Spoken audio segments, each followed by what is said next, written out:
Everybody sing that shit.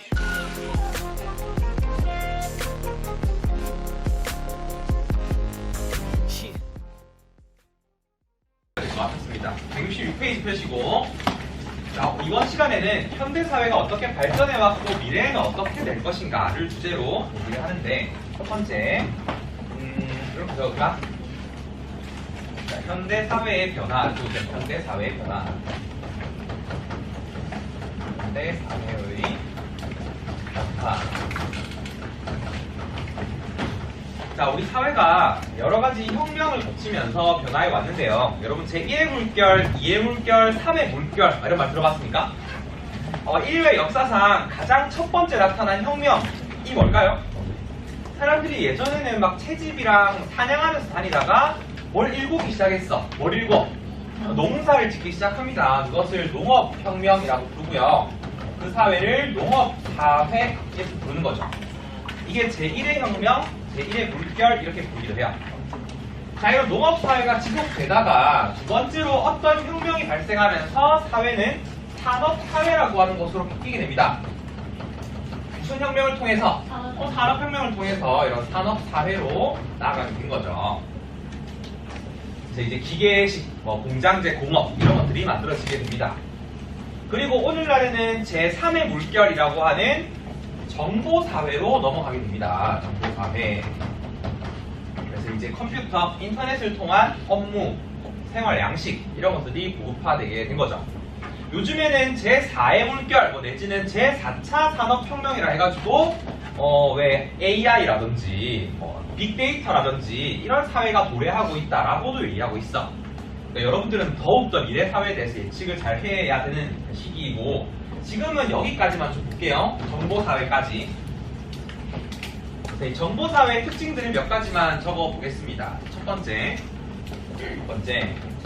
정보사회에서는 정보의 확산 속도라고 하는 것이 굉장히 빠르겠죠. 빠르겠죠. 나중에 얘기하자. 그러니까 전파 속도가 굉장히 빠르다라는 거야. 그렇지만 단점이라고 한다면 이 구성원 간의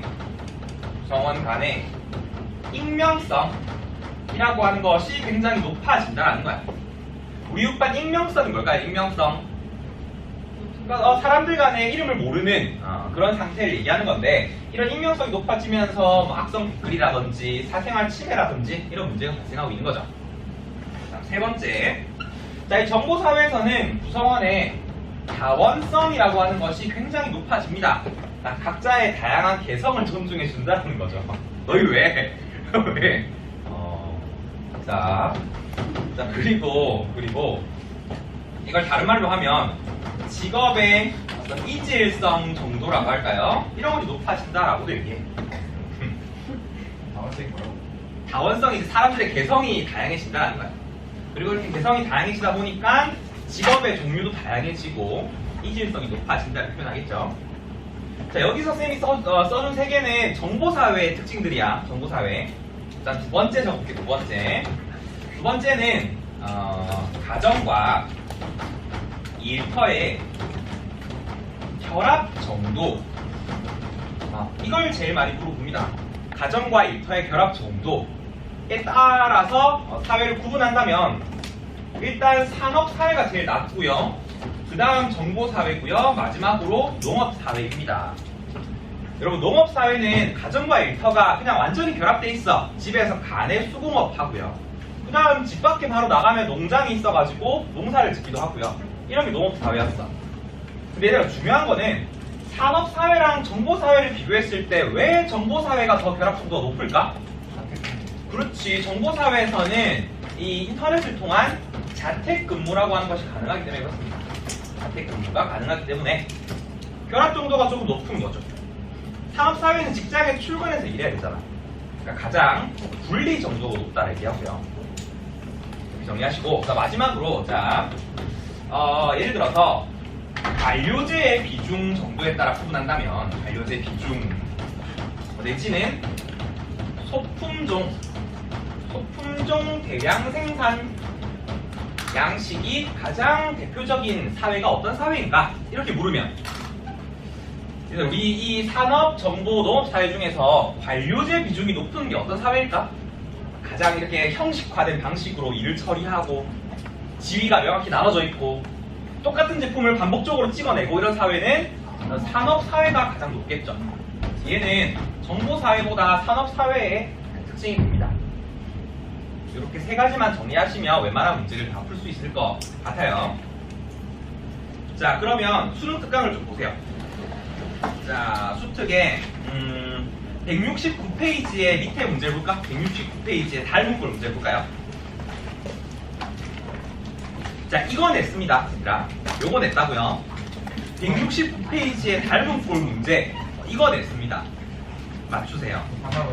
아, 그러면 안 되지. 쌤 바보도 아니고. 네, 보기는 어떠세요? 보기를 좀 바꿨겠죠. 보기를 조금씩.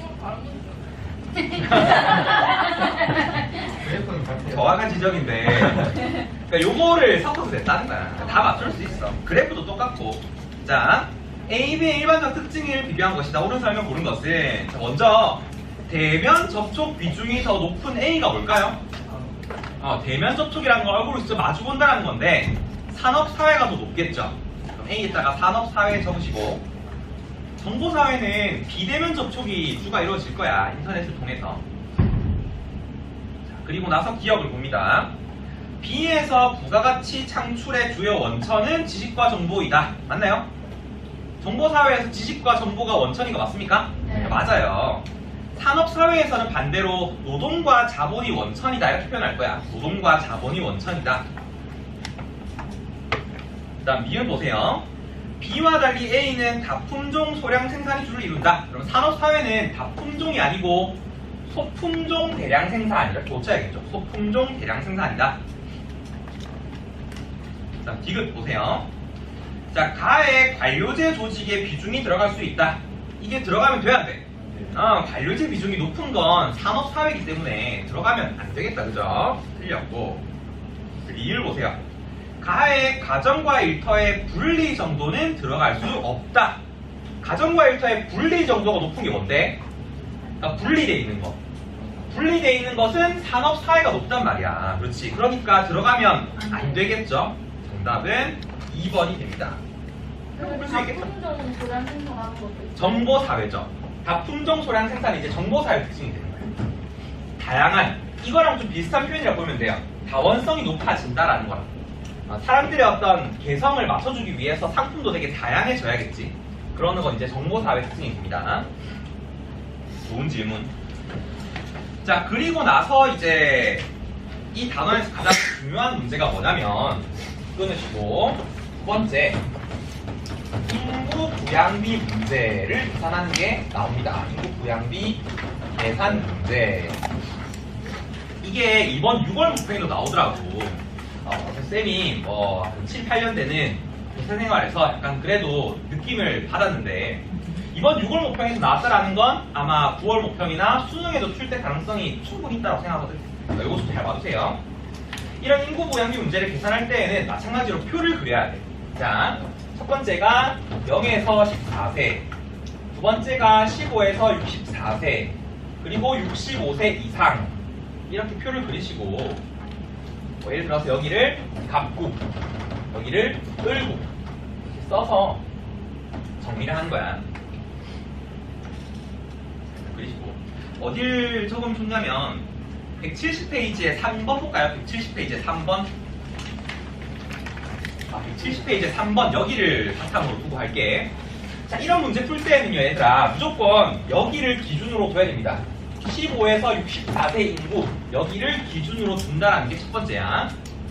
여기를 항상 몇 명으로 두냐면 100명으로 두세요. 100명, 여기도 100명. 그래서 이렇게 적을게요. 자, 줄 긋고 첫 번째 15에서 64세를 기준으로 둔다. 100명으로 둔다. 이게 첫 번째야. 무조건 시작할 때 이렇게 시작하세요. 15에서 64세 인구를 100명으로 기준 잡고 시작한다. 첫 번째. 자, 그리고 문제에서 뭘 주냐면 유소년 부양비라는 걸 줄 거고요. 노년 부양비라는 것을 줄 겁니다. 예를 들어서 유소년 부양비를 구하는 공식이 어떻게 되냐면 15에서 64세 인구분의 0에서 14세 인구 곱하기 100을 한다. 이게 유수는 부양비거든. 근데 이게 만약에 예를 들어서 20%다. 그럼 우리가 기준되는 15에서 64세 인구를 100으로 뒀기 때문에 분자는 얼마 나올까? 20 들어가야지, 그치? 이렇게 구할 수 있다는 거야. 여기서는 예를 들면 20이겠죠. 근데 일단 여기를 A, 그리고 여기 B라고 쓸게요. 이렇게 썼을 때 두 번째 공식, 전체 인구, 즉 총 인구는 몇 명으로 계산하면 될까? 전체 인구. 전체 인구는 100명 더하기 A 플러스 B, 이렇게 하면 전체 인구가 나오겠죠. 전체 인구는 100 플러스 A 더하기 B. 되나? 자, 그리고 마지막 세 번째, 이게 조금 어려운 개념인데요. 이걸 물어보면 많이 틀리는데, 자, 우리가 갑국과 을국의 15에서 64세 인구를 똑같이 100명, 100명 두기로 했잖아. 근데 이렇게 적어봅시다. 갑, 을의 기준은 같지만 그 수는 알 수 없다. 이렇게 적어볼까요? 갑을의 기준을 100으로 둔 건 맞지만 그 수는 알 수 없다라고 해야 됩니다. 이게 무슨 말이냐면 우리가 여기를 계산하기 쉽게 100명 잡은 건 맞지만 갑국의 100명이랑 을국의 100명 중에 어디가 더 클까요? 라고 하면 알 수 없다라고 해야 된다는 거예요. 왜냐하면 우리가 갑국의 전체 인구랑 을국의 전체 인구를 알 수 없기 때문에 그렇습니다. 그러니까 비율은 100%해서 비교하면 되지만 숫자는 정확히 어디가 큰지 알 수가 없다라고 해야 된다는 거예요. 무슨 말인지 알겠지? 문제를 보면서 얘기해 볼게요. 자, 170페이지 3번 봅시다. 다음 자료에 대한 옳은 분석을 있는 대로 고른 것은, 자, 표는 갑국과 을국의 유수는 부양비, 노년 부양이 나타낸 것이다. 자, 먼저 표 그려주세요. 마찬가지로 갑을 해가지고 여기를 100명 적어주세요. 적었어. 지울게. 자, 그리고 나서 유소년 부양비를 보세요. 15에서 64세분의 0에서 14세 인구 곱하기 100 하니까 유소년 부양비가 갑국에 얼마래? 갑국에서 25래요. 25. 그러면 우리가 여기 분모를 100으로 뒀을 때 분자에 뭐 들어가야 돼? 25 들어가야지. 그러면 25 써줍니다. 25. 그 다음 노년 부양비. 노년 부양비는요 15에서 64세분의 65세 이상 인구 곱하기 100을 한 거야. 이게 갑국에서 똑같이 25가 나왔어. 그럼 분모에 우리 100으로 두기로 했으니까 분모에 100 들어갔을 때 분자에 뭐 들어가야 25 됩니까? 25 들어가야죠. 여기 25 적어주는 거야. 그럼 우리 6반, 자, 갑국의 전체 인구는 몇 명일까요? 150명 된다는 거죠. 할 수 있겠지? 애들 여기서 팁을 한 개만 더 주면, 일단 여기도 적어볼게. 을국도 유소년 부양비가 25입니다. 25. 그리고 노년 부양비가 50입니다. 적어주세요. 만약에 얘들아 문제에서 이 갑국과 을국의 인구에 대한 힌트가 없으면 25 숫자는 같습니다. 둘의 수는 같겠네요. 라고 하면 돼요? 안 돼? 안 되는 거야. 왜냐하면 전체 크기를 알 수 없기 때문에 이 둘은 비교할 수가 없는 거야. 뭔지 알겠지? 근데 갑국 내에서는 서로 비교할 수가 있어요. 왜냐하면 기준이 어떠니까 정해져 있으니까 0에서 14세랑 65세 인구는 같다 라고 하면 그건 맞는 말이야. 왜냐하면 기준이 동일하니까 이 둘의 크기를 비교할 수 있는 거죠. 그렇지만 얘 둘은 서로 비교할 수가 없더라는 거야. 왜? 기준이 서로 다르니까. 알겠지? 근데 이번에는 문제에서 뭐랬냐, 단 뒤에 줄 쳐볼까? 단 뒤에 갑국과 을국의 15에서 64세 인구는 같대요. 여기 인구가 100명으로 동일하대. 그럴 때는 이 두 가지도 비교할 수가 있다라는 거야. 왜냐면 기준이 서로 똑같이 맞춰졌으니까. 알겠지? 이런 걸 머릿속에 잘 넣어주시고. 그럼 이거 없으면 이 말이. 이거 없으면 이거 두 개는 서로 비교 못하는 거지. 왜냐면 기준이 서로 다를 거니까. 알겠죠? 우리가 그냥 보기 쉽게 100배로 놓은 거지. 사실은 을에서 뭐 200명이 될 수도 있고 300명이 될 수도 있고 알 수가 없단 말이에요. 기억 보세요.